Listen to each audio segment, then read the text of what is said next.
Good morning friends, M Singh founders YouTube channel पे आप लोग का स्वागत है। आज के दिन की शुरुआत करते हैं छात्र हित में एक बहुत बड़ी खबर के साथ, जो उनके साथ फर्जीवाड़ा किया जा रहा है उसके संबंध में हम लोग खबर शुरुआत करेंगे और साथ ही साथ जानेंगे कि इस फर्जीवाड़ा का कितना असर और कितना व्यापक लिंक है। साथ साथ बीपीएससी के संबंध में भी एक अपडेट है और बीएसएससी के संबंध में जो उसका 13 दिसंबर को एग्जामिनेशन हो रहा है उसके संबंध में एक अपडेट है। तो चलिए पहले फटाफट शुरू करते हैं। देखिए, ये आज के पेपर का कटिंग है। यहाँ पे आपका हेडिंग ही दिखा रहा है कि 5252 पदों पर नौकरी के लिए निकाला गया फर्जी विज्ञापन। जी हाँ, कुछ दिनों पहले आपको पता था कि मतलब ग्रामीण विकास विभाग में कुछ विज्ञापन निकले थे, ठीक है ना, वो फर्जी थे और इसमें आपको बहुत सारे पैसे भी ऐंठे गए हैं। और फर्जीवाड़ा के कई रूप हैं। एक तो उसका पहला होता है कि पैसा वो उसका जाता है पहले। इसी फर्जीवाड़ा का एक और रूप होता है आपको सेटिंग, एग्जामिनेशन सेटिंग, जिसका खामियाजा आज बीएसएससी के हजारों छात्र भुगत रहे हैं। ये आज का खबर है, यहाँ पर पटना से निकला है। यहाँ पर स्पष्ट किया गया है कि बिहार सरकार के ग्रामीण विकास विभाग के तहत बिहार ग्रामीण विकास प्राधिकरण में जो है आपको 5252 पदों पर नियुक्ति के लिए फर्जी विज्ञापन निकालकर लाखों की ठगी की जा रही है।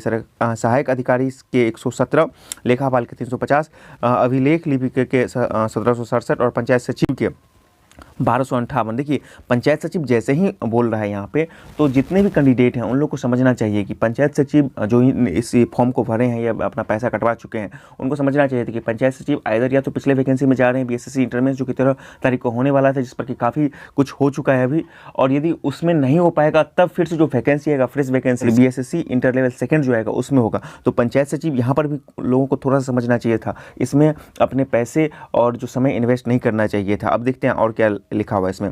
टास्किंग फोर्स के 1700 पद के लिए ऑनलाइन आवेदन लिए जा रहे हैं, ठीक है ना।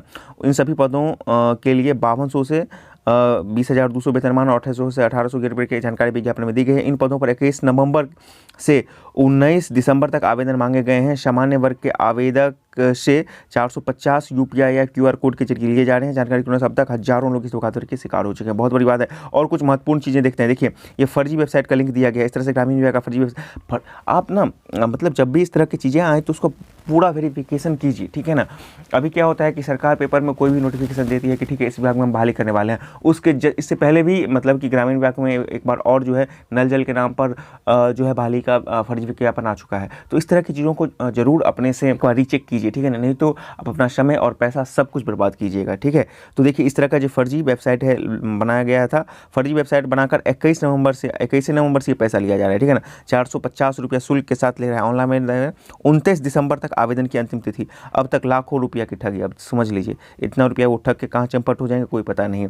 और इन लोगों को जल्दी से ट्रेस कर पाना बहुत ही मुश्किल होता है। नियुक्ति की फर्जी विज्ञापन वाली वेबसाइट पंजाब में है रजिस्टर। यहाँ देखिए, बिहार ग्रामीण विकास प्राधिकरण में नियुक्ति का फर्जी विज्ञापन वाली वेबसाइट www.brdbihar मतलब brdbihar.org.in यही फर्जी वेबसाइट है, ठीक है ना, के बारे में इंटरनेट पर जानकारी जुटाई गई तो पता चला कि ये वेबसाइट इसी साल 9 सितंबर को बनाई गई और वह पंजाब में रजिस्टर है। होगी कार्रवाई, ठीक है ना। आप कार्रवाई करके ही क्या कीजिएगा, आप तो बहुत सारे स्टूडेंट का तो पैसा खत्म हो चुका है। 19 नवंबर से है, ठीक है ना। तो आप लोगों को पहले जान करना चाहिए था ना।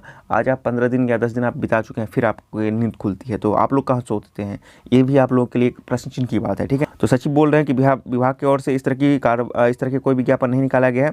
कई लोगों की ओर से इस बात का शिकायत आ रही थी। इस पर नियमानुसार कार्रवाई करने का निर्देश। अरविंद कुमार चौधरी, सचिव ग्रामीण विकास विभाग, ठीक है।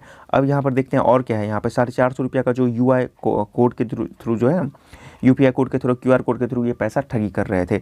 अब बड़ी बात है कि साइबर अपराधियों ने आवेदन शुल्क भुगतान करने के लिए खास तरीका अपनाया था। आम सरकारी आवेदन की तरह चालान डीडी जमा करने के बजाय इसमें सीधे क्यूआर कोड या यूपीआई के आवेदन शुल्क का भुगतान किया जा सकता है। 450 रुपया से अधिक शुल्क रखा गया था।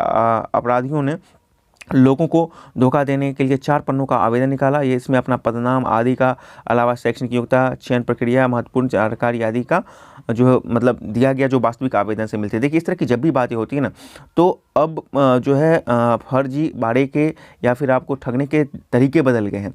हूबहू आपको एकदम जब वेबसाइट बना के दिया जा रहा है, उसमें 2 अंक के 3 अंक का अंतिम के 2-3 और ORG या NIC इस तरह की चीज़ें ही का डिफरेंस होता है, जो आम स्टूडेंट बहुत जल्दी नहीं पकड़ पाते हैं। देखिए क्या है ना, बेरोजगारी का इतना बड़ा दौर है कि स्टूडेंट को जैसे ही लगता है कि कहीं पर नौकरी की बात है, वो आंख मूंद कर वहाँ पे भरते हैं, ठीक है ना। तो ये स्थिति है। तो इन चीज़ों से आप लोगों को परहेज होना है। सबसे पहले बात, इस तरह के कोई भी स्टूडेंट भरे हैं तो उसको मतलब कि फिर से वापस आप कंप्लेंट कीजिए, ठीक है ना, ऑनलाइन फॉर्म में कंप्लेंट कीजिए, सरकार को कंप्लेंट कीजिए, और साथ ही साथ जो लोग भर रहे हैं उन तक ये खबर पहुंचाइए कि वो जल्द से जल्द इस चीज़ को भरना बंद करें। अब चलते हैं कि बीपीएससी के संबंध में अपडेट है उसके बारे में। देखिए, बीपीएससी के संबंध में अपडेट है कि 8 अभ्यर्थियों की बदली इंटरव्यू तिथि, ठीक है ना। जो 64वीं की जो अभी आप मुख्य परीक्षा देने के बाद उनका जो इंटरव्यू हो रहा है, तो उनके 8 परीक्षार्थियों के साक्षात्कार की तिथि परिवर्तन किया गया है। बीपीएससी ने गुरुवार को अपनी वेबसाइट पर जारी सूचना में कहा है कि ऐसे प्रतिभागियों के आग्रह पर किया गया है। इसमें से एक अभ्यर्थी के साक्षात्कार की परिवर्तित तिथि 15 दिसंबर निर्धारित की गई है, जबकि अन्य 7 का साक्षात्कार अगले चरण में लिया जाएगा, जिसकी तिथि अभी घोषित नहीं की गई है। ठीक है, हो सकता है कि स्टूडेंट को कुछ प्रॉब्लम हुआ होगा, क्योंकि वो पीटी क्वालिफाई किया, मेंस क्वालिफाई किया, अभी इंटरव्यू पे आए।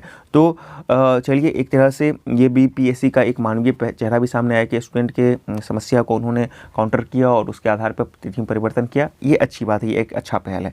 एक और खबर के आप लोगों का रुख जरूर करवाना चाहेंगे, वो है बीएसएससी इंटर एग्जामिनेशन डेट 13 दिसंबर और जो हाईकोर्ट का फैसला है उस पर। दोस्तों, आज जो बीएसएससी इंटर मेंस के जितने भी कैंडिडेट हैं उन लोगों का शांतिपूर्ण धरना और बीएसएससी से ये मांग करने के लिए आज पटना में 10 बजे वो लोग जा रहे हैं 4 दिसंबर के डेट में कि आप जल्द से जल्द स्थिति क्लियर कीजिए। यदि आप एग्जाम ले रहे हैं तो एडमिट कार्ड दीजिए और सब शेड्यूल जारी कीजिए। और वो बोल रहे थे कि स्टे का बात हो रहा है, तो चलिए, और खबर ये भी आ रही है कि स्टे शायद लग चुका है। तो जो भी चीज़ें हैं, आज स्टूडेंट वहाँ पर पहुँच रहे हैं, तो उसके संबंध में देखिए कि पोस्टर बैनर बन चुका है। यहाँ पे देख सकते हैं आपके बिहार एसएससी इंटर स्तरीय छात्र महाआंदोलन 4 दिसंबर 2020 विरुद्ध बिहार एसएससी प्रबंधक पटना, ठीक है ना। दे रहा है, दुरुस्त है। स्टूडेंट का एकता बहुत ही अंत समय में आया, लेकिन चलिए आया, ये पहले आता तो शायद और स्थिति बेहतर हो सकती थी। इसी के संबंध में देखिए, छात्र पोस्टर बैनर लगा के वहाँ पे जा रहे हैं इस तरह के, बीएसएससी मुर्दाबाद, बीएसएससी नियत साफ करो, बीएसएससी प्रबंधक हाय है, परीक्षा मुख्य परीक्षा समय पर लो। मुख्य रूप से आप जो 13 दिसंबर का एग्जामिनेशन उसके बारे में बात की जा रही है। हमारी मांगे पूरी करो, बीएसएससी मुर्दाबाद। इस तरह की चीज़ तनाशाही नहीं चलेगी। शर्म करो, शर्म करो। कहने का ये मतलब है कि आज छात्र वहाँ पे जा रहे हैं अपनी बातों को रखने के लिए, शांतिपूर्ण ढंग से रखने के लिए। जो लोग पटना के आसपास हैं, जो वहाँ पे सक्षम हो भी जाएँ, शांतिपूर्ण ढंग से अपनी बातों को रखें, अपनी मांगों को बाकायदा एक लेटर के रूप में अपनी मांगों को रखें, ठीक है ना। और मौखिक की बात अब खत्म हो चुकी है, ठीक है ना। उनसे लेटर को आप अपना एक उनको अपना विज्ञापन सौंपें, इस तरह की बातें वहाँ पे होने चाहिए। ऑल द बेस्ट ऐसे सारे स्टूडेंट के लिए, क्योंकि आपकी तकलीफ को, आपके दर्द को मैं समझ सकता हूँ। 8 साल बिता चुके हैं और अंत समय में जब आप एग्जाम के नज़दीक में इतना पहुँच गए हैं, फिर आपका एग्जामिनेशन कैंसिल की बात।